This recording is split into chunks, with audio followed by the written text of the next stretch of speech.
بڑھاپے میں یہ تسبیح پڑھنے سے اللہ راضی ہو جاتا ہے۔ حضور صلی اللہ علیہ وسلم کا فرمان، حضور صلی اللہ علیہ وسلم نے فرمایا یہ تسبیح پڑھنے سے اللہ اس کے ہر عیب اور گناہ سے اسے پاک کر دیتا ہے۔ وہ تسبیح یہ ہے، حدیث ترمذی شریف میں وارد ہے کہ ایک بوڑھا شخص نبی کریم صلی اللہ علیہ وسلم کی خدمت اقدس میں حاضر ہوا۔ عرض کی گناہ بہت زیادہ رکھتا ہوں، عمر ہو چکی ہے، اللہ کی نافرمانیاں اور گناہ بہت رکھتا ہوں، جنت کا سوال ہے۔ رسول کریم صلی اللہ علیہ وسلم نے ارشاد فرمایا، سن، جو شخص 3 مرتبہ یہ تسبیح پڑھتا ہے اس کے گناہ بخش دیے جاتے ہیں، اگرچہ وہ جنگ کے میدان سے پیٹ پھیر کے بھاگنے والا ہی کیوں نہ ہو۔ فرمایا وہ بوڑھے لوگ جن کی عمر ہو چکی ہے، اگر ان کے گناہ پوری زمین میں لبریز ہوں، یہ تسبیح 3 بار پڑھ لیں، ان پر اللہ کی رحمتیں برستی ہیں اور ان کے تمام گناہ معاف ہو جاتے ہیں۔ اس بوڑھے شخص نے یہ ارشاد سن کر نعرہ تکبیر کہا اور روانہ ہو گیا۔ نبی پاک صلی اللہ علیہ وسلم نے فرمایا، اگر یہ تسبیح پڑھے تو یہ جنت میں داخل ہوگا۔ وہ تسبیح کون سی ہے یہ میں آپ کو آج کی ویڈیو میں بتاؤں گا۔ اللہ تعالیٰ ارشاد فرماتا ہے، اے ابن آدم، تیری پیدائش میں کون کون سی نعمتوں سے ابتدا ہوئی؟ تراب یعنی کہ مٹی سے ہوئی ہے، پھر یہ مٹی نہ نبات کی شکل میں ڈھل جاتی ہے اور سبزہ اس کی غذا بنتا ہے اور غذا خون بناتی ہے اور پھر نطفہ بناتی ہے، پھر یہ نطفہ رحم مادر میں جا کر اس کا جمع ہوا خون بن جاتا ہے، دوسرے مرحلے میں گوشت کی بوٹی بن جاتا ہے، پھر اس کو ہڈیاں پہنائی جاتی ہیں اور اس میں روح ڈالی جاتی ہے، اور جب ماں کے پیٹ میں بچے کی شکل مکمل ہو جاتی ہے تو اس کو جنن کہتے ہیں، اور پھر جب واضح حمل ہو جائے تو اس کو ولید کہتے ہیں، جب ماں کا دودھ پینے لگے تو اسے رزق کہتے ہیں، جب ٹھوس غذا کھانے لگے تو اس کو فطیم کہتے ہیں، جب کھیلنے کودنے کی عمر کو پہنچ جائے اس کو سبہین کہتے ہیں، اگر آنکھ کو بہانے لگے تو اسے غلام کہتے ہیں، چہرے پر سبز یعنی داڑھی پھوٹنے لگے تو اس کو مراحت کہتے ہیں، جب بلوغت کو پہنچ جائے تو اس کو بالغ کہتے ہیں، جوان ہو جائے شاب کہتے ہیں، پختہ عمر ہو جائے تو رجل کہتے ہیں، جب 30 سال کی عمر ہو جائے تو اسے کاہل کہتے ہیں، جب 40 سال عمر ہو جائے تو شیخ کہتے ہیں، 60 سال کی عمر ہو جائے شیخ فانی اور عمل کہتے ہیں۔ عمر ڈھلتے ڈھلتے جب موت کی دہلیز پر پہنچ جائے، ہڈیاں کمزور ہو جائیں، جسم لاغر ہو جائے، حافظہ کمزور ہو جائے تو اس کو ارذل عمر کہتے ہیں، اور ان سب کے بعد بالا آخر وہ میت ہو جاتا ہے اور مرنے کے بعد پھر سے تراب یعنی مٹی ہو جاتا ہے، مٹی سے اس کی ابتدا ہوئی تھی اور پھر بالا آخر مٹی ہی بن جاتا ہے۔ لہذا ایک انسان کی عمر کا کارآمد حصہ وہ ہوتا ہے جب وہ جوان ہوتا ہے، اور عمر کے اس حصے کی قدر کرنی چاہیے اور اس عمر میں زیادہ سے زیادہ نیکیاں کرنی چاہیے۔ ایک احادیث مبارکہ میں ارشاد نبی صلی اللہ علیہ وسلم ہے، 5 چیزوں کے آگے غنیمت جانو، اپنی زندگی کو موت آنے سے پہلے، اپنی فراغت کو مشغول ہونے سے پہلے، اپنی خوشحالی کو تنگ دستی سے پہلے، اپنی جوانی کو اپنے بڑھاپے سے پہلے اور اپنی صحت کو اپنی بیماری سے پہلے۔ حضرت انس بن مالک رضی اللہ تعالیٰ عنہ سے روایت ہے کہ رسول اللہ صلی اللہ علیہ وسلم نے ارشاد فرمایا کہ بچہ جب تک بالغ نہیں ہوتا اس کے نیک عمل اس کے والد یا والدین کے حساب میں لکھے جاتے ہیں، لیکن جو کوئی بچہ برا عمل کرے تو نہ اس کے حساب میں لکھا جاتا ہے اور نہ ہی والدین کے حساب میں۔ پھر جب وہ بالغ ہو جاتا ہے تو قلم اس کے لیے جاری ہو جاتا ہے اور 2 فرشتے جو اس کے ساتھ رہنے والے ہیں ان کو قلم دے دیا جاتا ہے اس کی حفاظت کرے اور قوت بھی پہنچائے۔ جب حالات اسلام میں 40 سال تک پہنچ جاتا ہے تو اللہ تعالیٰ اس کو 3 قسم کی بیماریاں، پہلی جنون، دوسری جزام اور تیسری برس سے محفوظ فرماتا ہے۔ جب 50 سال کی عمر کو پہنچتا ہے تو اللہ رب العالمین اس کا حساب ہلکا فرماتا ہے۔ جب 60 سال کو پہنچتا ہے تو اللہ رب العالمین اس کو اپنی طرف رجوع کی توفیق دے دیتا ہے۔ جب 70 سال کو پہنچتا ہے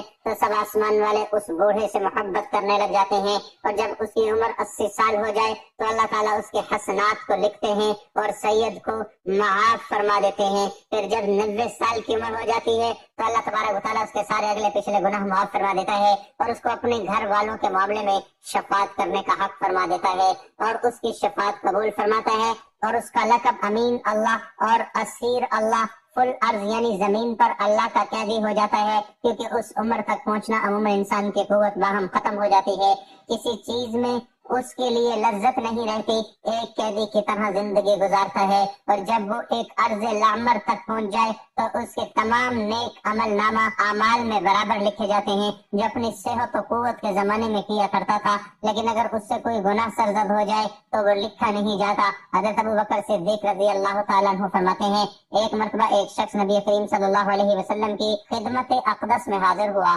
اور عرض کرنے لگا، اے اللہ کے رسول صلی اللہ علیہ وسلم، ہم میں سے کون سا بندہ بہتر ہے؟ نبی پاک صلی اللہ علیہ وسلم نے فرمایا، جو بندہ بڑھاپے کو پہنچ جائے اور اس کی نیکیاں بہت زیادہ ہوں اور وہ سب سے بہتر ہے۔ اس نے پھر سے دریافت کیا کہ یا رسول اللہ صلی اللہ علیہ وسلم، سب سے برا شخص کون سا ہے؟ آپ صلی اللہ علیہ وسلم نے فرمایا کہ جو شخص بڑھاپے میں پہنچ جائے اور اس کے گناہ بہت زیادہ ہوں۔ حضرت ابن مسعود رضی اللہ تعالیٰ عنہ بیان کرتے ہیں، حضور پاک صلی اللہ علیہ وسلم نے ارشاد فرمایا، ابن آدم قیامت کے دن اس وقت تک اپنے رب کے سامنے سے قدم نہیں ہٹا سکے گا جب تک کہ اس سے 5 چیزوں کے بارے میں سوال نہ کر لیا جائے۔ ان میں چند یہ ہیں، اس نے اپنی عمر کس چیز میں فنا کی، اس نے اپنی جوانی کو کن کاموں میں پوسیدہ کیا، اور اس نے اپنے علم کے مطابق کیا عمل کیا۔ بحوالہ الحدیث حضرت انس رضی اللہ تعالیٰ عنہ کا فرمان ہے کہ نبی پاک صلی اللہ علیہ وسلم نے فرمایا، اللہ تعالیٰ جس شخص کی عمر اسلام میں 40 سال تک پہنچا دے تو اللہ تبارک و تعالیٰ اس سے کئی قسم کی بلاؤں کو دور فرماتا ہے۔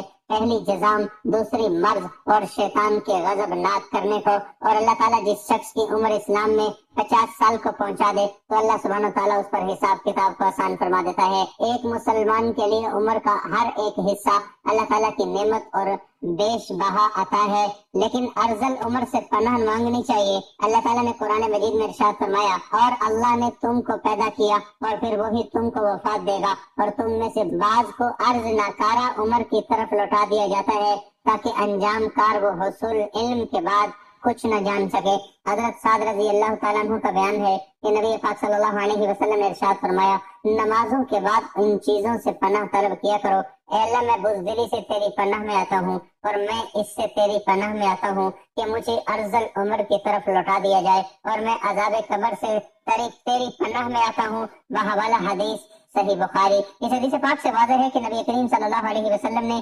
ارذل عمر سے اللہ تعالیٰ کی پناہ مانگی ہے، اور جان لیتے ہیں کہ یہ ارذل عمر ہے۔ کیا علامہ عینی لکھتے ہیں، ارذل عمر سے مراد یہ ہے کہ انسان اس قدر بوڑھا ہو جاتا ہے کہ کمزور ہو کر اپنے بچپن کی ابتدائی حالت میں واپس لوٹ جاتا ہے، اور اس کی سماعت اور بصارت کمزور ہو جاتی ہے، اس کی عقل کام نہیں کرتی اور نہ ہی سمجھ میں کوئی بات آتی ہے، اور وہ فرائض کو ادا نہ کرنے کے ساتھ ساتھ اپنے ذاتی کام بھی نہیں کر سکتا، اپنی پاکیزگی اور صفائی کا خیال نہیں رکھ سکتا، اور اپنے گھر والوں پر بوجھ بن جاتا ہے، اور وہی گھر والے اس کی موت کی تمنا کرنے لگتے ہیں۔ اگر اسی شخص کا گھر بار نہ ہو تو وہ بالکل تنہا ہو جاتا ہے، اور اس سے بڑی کیا مصیبت ہوگی کہ اللہ پاک ایسی عمر سے ہم سب کو محفوظ فرمائے۔ 40 سال کی عمر کے بعد ان کا انہار شروع ہو جاتا ہے، ان کے اعصاب کمزور ہو جاتے ہیں، اور جن لوگوں پر اللہ سبحانہ و تعالیٰ کا خصوصی کرم ہوتا ہے جیسے علماء کرام اور اولیاء اللہ، وہ 60 سال کے بعد بھی مضبوط نظر آتے ہیں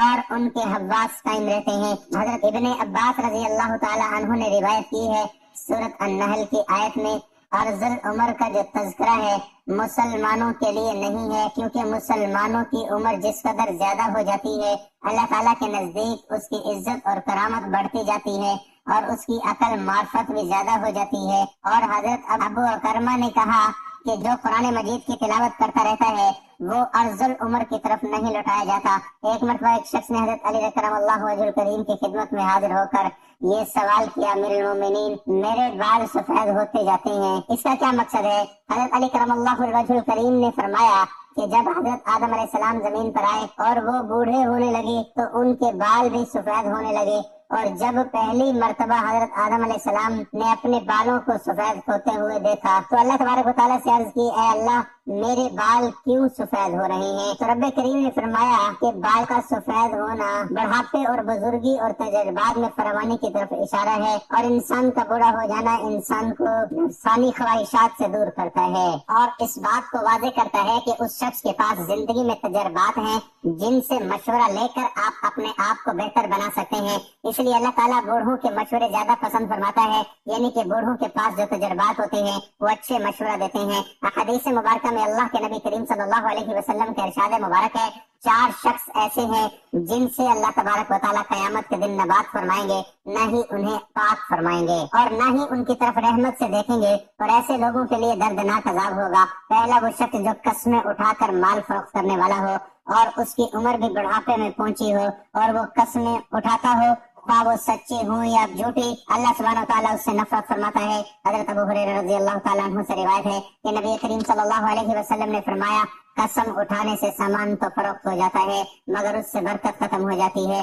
یہ حدیث متفق علیہ اور یہ الفاظ ابو داود کے ہیں۔ نبی کریم صلی اللہ علیہ وسلم قسم کھانے کو معمولی سمجھنے اور سامان تجارت کو فروخت کرنے اور کمائی کرنے کی خاطر کثرت سے قسم کھانے سے ڈرا رہا ہے، اس لیے کہ جب کسی سامان پر جھوٹی قسم کھاتا ہے تو خریدنے والا قسم کھانے کے سبب اسے اپنی قسم میں سچا سمجھتے ہوئے یہ سامان تو خرید لیتا ہے، چنانچہ اس کے رزق میں برکت ختم ہو جاتی ہے، بلکہ ہو سکتا ہے کہ منافع کے ساتھ حقیقی قیمت بھی ضائع ہو جائے۔ یقیناً جو کچھ اللہ تعالیٰ کے پاس ہے اسے اس کی نافرمانی کے ذریعے حاصل نہیں۔ دوسرا وہ شخص جن کی عمر ہو چکی ہو اور وہ متکبر اور فقیر ہو، یعنی ایسا شخص جس کے پاس نہ تو مال ہے اور نہ ہی دولت، وہ لوگوں کو بڑھا چڑھا کے بتاتا ہے کہ میرے پاس یہ بھی ہے اور فلاں چیز بھی ہے، یعنی ایک تو فقیر اور کنگال اور دوسرے کا دست نظر اور محتاج، اور اوپر سے تکبر کر کے اپنی جھوٹی برتری ظاہر کرتا ہے۔ اللہ تبارک و تعالیٰ کو یہ بات ہرگز پسند نہیں۔ اللہ تبارک و تعالیٰ تو کسی مالدار اور غنی شخص کا تکبر کرنا پسند نہیں فرماتا، تو پھر فقیر اور محتاج تکبر کرے۔ اللہ سبحانہ و تعالیٰ کے نزدیک ایسے شخص کا تکبر کرنا مالدار آدمی سے زیادہ قبیح ہے۔ تیسرا بوڑھا وہ شخص جو زانی ہو، یہ تیسرا شخص جس سے اللہ تبارک و تعالیٰ سخت نفرت فرماتا ہے۔ بڑھاپے میں زنا کرنے کا مطلب یہ ہے کہ اس کا مزاج بہت بگڑا ہوا ہے اور اس کا دل اللہ سبحانہ و تعالیٰ کے خوف سے بالکل خالی ہے۔ جوانی کی ایک طویل عمر گزرنے کے بعد متعدد تجربات کے اصول سے انسان کی عقل کامل ہو جاتی ہے۔ بحوالہ حدیث مسلم شریف، حضرت ابو ہریرہ رضی اللہ تعالیٰ عنہ سے روایت ہے کہ رسول پاک صلی اللہ علیہ وسلم نے فرمایا، 3 ایسے شخص ہیں جن سے اللہ تبارک و تعالیٰ قیامت کے روز کلام نہیں فرمائیں گے اور نہ ان کی تعریف و ستائش کرے گا، اور ایک روایت میں یہ بھی ہے کہ نہ ان کی طرف دیکھے گا اور ان کے لیے دردناک عذاب ہے۔ ایک تو زنا کار بڈھا، دوسرا جھوٹا بادشاہ، اور تیسرا تکبر کرنے والا۔ نمبر 4 ظالم حکمران جس کی عمر نازک ہو چکی ہے، اس سے اللہ تبارک و تعالیٰ کو نفرت ہے۔ اللہ پاک نے اس کو حکومت دی اور زمین پر اختیارات دیے تاکہ یہ اللہ تعالیٰ کی زمین پر اس کے بندوں کے درمیان عدل و انصاف کرے۔ اس نے اپنے اختیارات کا ناجائز فائدہ اٹھایا ہے اور اللہ تعالیٰ کے بندوں پر ظلم ستم ڈھا رہا ہے۔ اپنی حکومت کے نشے میں اس قدر غرق ہوا کہ میں حقیقی بادشاہ کے بادشاہ یعنی اللہ تعالیٰ کو بھلا ڈالا، لہذا یہ اللہ کے ہاں قابل نفرت چہرہ ہے۔ اللہ تبارک و تعالیٰ اسے بروز قیامت اپنے عشق کا سایہ نصیب نہیں فرمائے گا۔ 5واں وہ شخص جو گناہ بھی کرتا ہے اور توبہ استغفار نہیں کرتا اور نہ اپنے گناہوں پر شرمندہ ہوتا ہے، اور یہ شخص بھی اللہ تعالیٰ کی سزا کا مستحق ٹھہرتا ہے اور اللہ تعالیٰ اس پر غضبناک ہوتا ہے، اور قیامت کے دن اس کا ٹھکانہ بھی جہنم ہے۔ حضور پاک صلی اللہ علیہ وسلم کا فرمان عالی شان ہے کہ جو شخص بڑھاپے میں یہ تسبیح پڑھتا ہے تو اللہ تعالیٰ اس کے تمام گناہ معاف فرما دیتا ہے اور اس کے ہر عیب پر پردہ ڈالتا ہے۔ اللہ تعالیٰ ایسے شخص سے راضی ہوتا ہے اور اللہ تعالیٰ یہ تسبیح پڑھنے والے سے خوش ہوتا ہے۔ جو شخص یہ تسبیح پڑھتا ہے قیامت کے دن اللہ تعالیٰ اس کی نیکیوں کا پلڑا بھاری کرے گا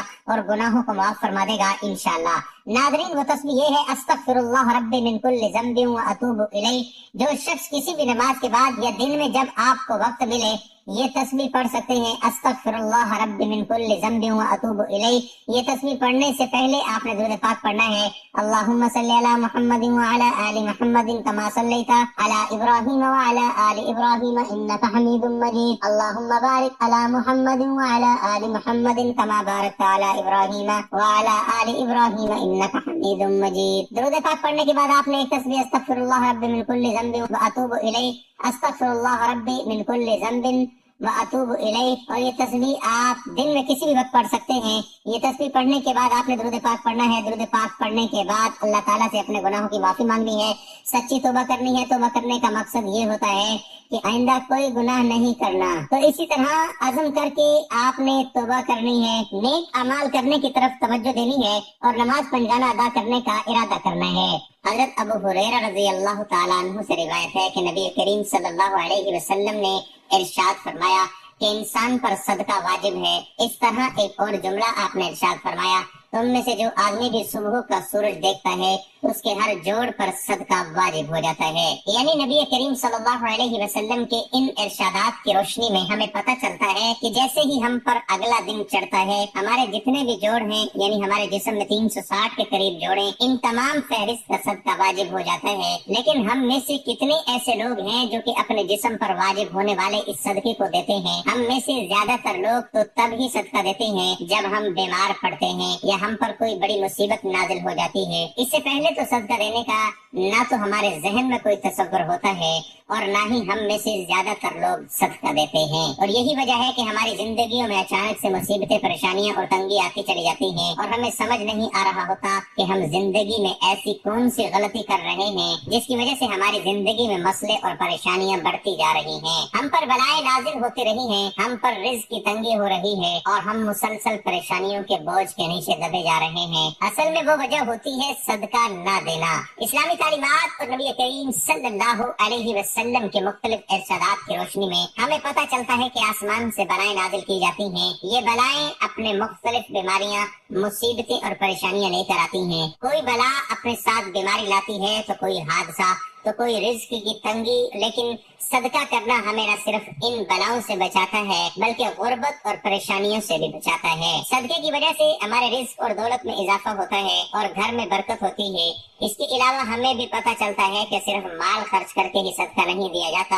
بلکہ اگر آپ کسی کو سلام کرنے میں پہل کرتے ہیں تو بھی صدقہ ہے، پانی پلانا یہ بھی صدقہ ہے۔ اسی طرح صدقہ دینے کے بہت سارے طریقے ہیں، جیسے کہ دو آدمیوں کے درمیان صلح کروا دینا، کسی کو سواری پر چڑھنے میں مدد کرنا، کسی کو اچھی بات بتانا، نماز کے لیے جو آپ قدم بڑھاتے ہیں یہ بھی صدقہ ہے، راستے سے رکاوٹوں اور پتھروں کو ہٹا دیں، دوسروں کو فائدہ پہنچانا، کسی کو دعا دینا، کسی کو پڑھانا یا کوئی چیز سکھانا، کسی کو اچھی بات بتانا، کسی کو مسکرا کر دیکھنا، کسی مصیبت میں پھنسے انسان کی مدد کرنا، وقت نکال کر اپنے ماں باپ کے ساتھ گزارنا، کسی کی طبیعت پوچھنا، کسی کی عبادت کرنا، کسی پریشانی یا آزمائش پر صبر کرنا، نیکی کا حکم دینا اور برائی سے روکنا، کسی کو معاف کر دینا، اس کے باوجود آپ کے پاس اسے سزا دینے کا اختیار ہو، یہاں تک کہ اپنی بیوی کو اپنے ہاتھوں سے کچھ کھلانا اور اس سے پیار محبت کی باتیں کرنا بھی صدقہ ہے۔ صدقہ دینے کے بے حد فضیلت اور فوائد ہیں۔ کہا جاتا ہے کہ بے شک مومن قیامت تک اپنے صدقے کے سائے میں ہوگا۔ بے شک مسلمان ہونے کے ناطے یہ نہ صرف ہمارا ایمان ہے